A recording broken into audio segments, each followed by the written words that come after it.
fa manoloana ny disadisa momba ny fanapahan-kevitra noraisin'ny Astazona na ny fikambanan'ny taxi eny amin'ny zotra nasionaly amin'ny itondran'izy ireo ny lanterne misy dokam-barotra dia nisy ny fivoriam-be niarahany ity fikambanana Astazona ity miaraka tamin'ny komity miara-mitantana ny stationnement eny Fasankarana androany nentina nandaminana izany. Mandra-pilaminy olany taxi rehetra mikambana ao amin'ny fitara na fikambanan'ny taxi eto Antananarivo renivohitra izay ao anatin'ny Astazona na ny fikambanan'ny taxi zotra nasionaly dia nanapa-kevitra ny komity miara-mientana stationnement Fasankarana KMMSF sy ny Astazona nandritra ny fivoriam-ben'ny tanterahan'izy ireo androany fa mbola tsy mahazo miditra ao amin'ny tobim-piantsonan'ny Fasankarana ireo taxi mitondra ny lanterne vaovao.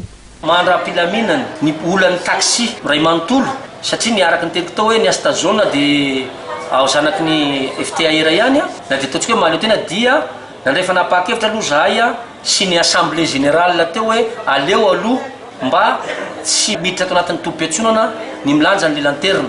Zay ny fanapa-kevitra satria iteraka polémique be le izy lasa misy resaka politika no itondrasan'ny sasany azy. Nanambara ny filohan'ny KMMSF fa mila mandalo eo amin'izy ireo avokoa izay fanapahan-kevitra rehetra ary ampafantarina ny mpikambana.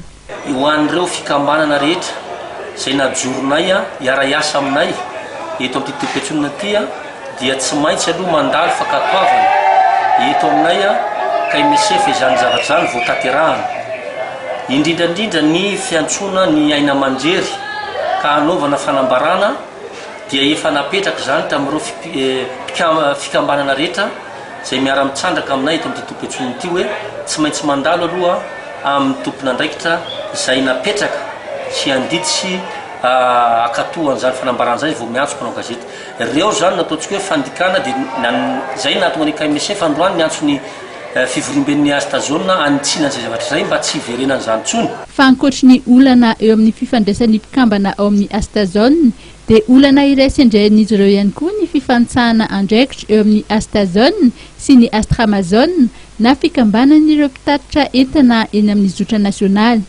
Mariana fa mbola lany io filompitantana ny Astazona androany ny filoha teo aloha Landry Randrenasolo.